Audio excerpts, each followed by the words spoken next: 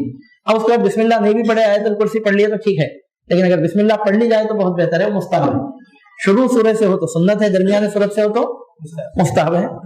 اور بسم اللہ الرحمن الرحیم کے بارے میں مسئلہ یہ ہے، حنفیوں کے پاس دلائل کے ساتھ یہ بات ثابت ہے کہ نماز میں تلاوت امام جب بلند آواز سے کرتا ہے تو اس کو بسم اللہ الرحمن الرحیم بلند آواز سے نہیں پڑھنا چاہیے، بلکہ پست آواز سے پڑھنا چاہیے، ایسی آواز سے پڑھنا چاہیے کہ وہ آواز سننے والوں پر ظاہر نہ ہو، آہستہ جیسا ثنا پڑھتے ہیں، جیسا سبحان ربی العظیم سبحان ربی الاعلیٰ پڑھتے ہیں، دوسرے اذکار جس طرح پڑھتے ہیں، بسم اللہ الرحمن الرحیم بھی اسی طرح آہستہ پڑھنا چاہیے۔ یہ حنفیوں کے پاس یہی مسئلہ ہے۔ اور نماز کے باہر جب ہم قرآن کی تلاوت کر رہے ہیں تو قرآن اگر آہستہ پڑھا جا رہا ہے تو بسم اللہ بھی آہستہ پڑھنا چاہیے، قرآن اگر آواز سے پڑھا جا رہا ہے تو بسم اللہ شریف بھی آواز سے پڑھنا چاہیے۔ لگے ہاتھوں ایک مسئلہ اور بھی ہم آپ کے سامنے بیان کر دیتے ہیں کہ قرآن کو آہستہ پڑھنا بہتر ہے کیا آواز سے؟ تو اس کے بارے میں فیصلے کی بات یہ ہے، تفصیلات میں اور اس کا خلاصہ یہ ہے کہ قرآن مجید کو بالکل آہستہ پڑھنے سے بہتر یہ ہے کہ کچھ آواز سے قرآن مجید پڑھی جائے، بالکل جیسا مثال کے طور پر اس طرح پڑھنے کے بازو بیٹھنے والوں کو معلوم ہی نہیں کہ کیا پڑھ رہے ہیں، اس سے بہتر یہ ہے کہ کچھ آواز سے پڑھی جائے۔ لیکن اگر ہماری تلاوت سے اگر کسی کو خلل ہو رہا ہو، کوئی سونے والا ہے اس کی نیند میں خلل ہو رہا ہے، کوئی بیمار ہے اس کے لیے باعث تکلیف ثابت ہو رہا ہے، یا لوگ اپنے کام میں لگے ہیں ان کے کاموں میں رکاوٹ ہو رہی ہے، یا مسجد میں لوگ نماز پڑھ رہے ہیں اور ان کو ڈسٹرب ہونے کا اندیشہ ہے، یا مثال کے طور پر اب یہاں درس ہو رہا ہے اور ایک آدمی آ کر اگر زور سے قرآن مجید پڑھتے بیٹھے وہاں، تو ظاہر سی بات ہے کہ درس دینے والے کو سننے والوں کو خلل ہوگا۔ تو ایسے موقع پر بہتر یہ ہے کہ بلند آواز سے قرآن مجید کی تلاوت نہ کی جائے۔ اگر دوسروں کو خلل ہونے کا اندیشہ ہو تو قرآن مجید کی آواز پست آواز سے کرنی چاہیے۔ ہاں اگر کسی کو خلل کا اندیشہ ہی نہیں ہے تو ایسی صورت میں آہستہ پڑھنے سے بہتر یہ ہے کہ کچھ آواز سے پڑھیں، کیونکہ جب ہم بلند آواز سے پڑھتے ہیں تو آواز ہمارے کانوں میں پہنچتی ہے، اور قرآن مجید کی آواز کا کانوں میں پہنچنا بھی اللہ تعالیٰ کی رحمت ہے، زبان سے نکلنا بھی رحمت ہے، کانوں میں پہنچنا یہ بھی اللہ سبحانہ وتعالیٰ کی رحمت ہے۔ تو بسم اللہ الرحمن الرحیم آہستہ پڑھیں کہ زور سے، تو اس کے دو حکم الگ الگ ہیں۔ نماز میں بسم اللہ شریف آہستہ پڑھی جائے گی، اور نماز کے باہر تلاوت آہستہ ہے تو بسم اللہ بھی آہستہ پڑھنا چاہیے، اور تلاوت زور سے ہو رہی ہے اور سورے کے شروع میں بسم اللہ پڑھنے کا موقع ہے تو بسم اللہ شریف بھی، نماز کے باہر ہے تو تلاوت اگر زور سے ہو رہی ہے تو بسم اللہ شریف بھی زور سے پڑھنا چاہیے۔ اور یہاں ایک مسئلہ اور بھی بنیادی مسئلہ ہے، کیا بسم اللہ الرحمن الرحیم قرآن مجید کی آیت ہے؟ یہ ہے مسئلہ، اور اس کا جواب یہ ہے کہ بالکل پکی بات ہے کہ سورہ قرآن بسم اللہ الرحمن الرحیم قرآن مجید کی آیت ہے، اس میں کسی کا کوئی اختلاف نہیں ہے۔ تمام ائمہ، تمام اکابرین امت اس بات پر متفق ہیں کہ بسم اللہ الرحمن الرحیم یہ قرآن مجید کی آیت ہے، اس میں کوئی شک ہی نہیں ہے۔ اگر قرآن پاک کی آیت ہے تو کہاں ہے یہ آیت؟ سورہ فاتحہ کے شروع میں ہے یا کون سے سورے کے شروع میں ہے؟ اس میں البتہ ائمہ کا اختلاف ہے۔ سیدنا امام شافعی رحمۃ اللہ علیہ فرماتے ہیں کہ ہر سورے کے شروع میں بسم اللہ الرحمن الرحیم موجود ہے، چنانچہ ان کا یہاں حکم یہ ہے کہ جب کوئی سورہ شروع سے پڑھا جائے تو بسم اللہ شریف بھی نماز میں زور سے پڑھی جائے۔ لیکن ہمارے امام اعظم ابو حنیفہ رحمۃ اللہ علیہ کا یہ قول ہے، اور یہی قول تحقیق سے ثابت شدہ ہے کہ بسم اللہ الرحمن الرحیم قرآن مجید کی آیت ضرور ہے، لیکن کسی بھی ایک سورے میں شروع میں آیت شامل نہیں ہے۔ اگر بسم اللہ الرحمن الرحیم کو اگر قرآن کی سورت کا جز مان لیا جائے، ہر سورے کے شروع میں اگر اس کو شامل مان لیا جائے تو سوائے سورہ توبہ کے بقیہ ہر سورے کے ساتھ ایک مرتبہ یہ آیت شامل ہو جاتی ہے۔ لیکن ہمارے امام اعظم ابو حنیفہ رحمۃ اللہ علیہ کا اور دیگر اکابرین کا محقق مذہب یہ ہے، فیصلہ یہ ہے کہ بسم اللہ الرحمن الرحیم قرآن کی آیت ضرور ہے، لیکن کسی صورت کی آیت نہیں ہے، کسی ایک سورے میں بھی شامل نہیں ہے، بس قرآن کی آیت ہے۔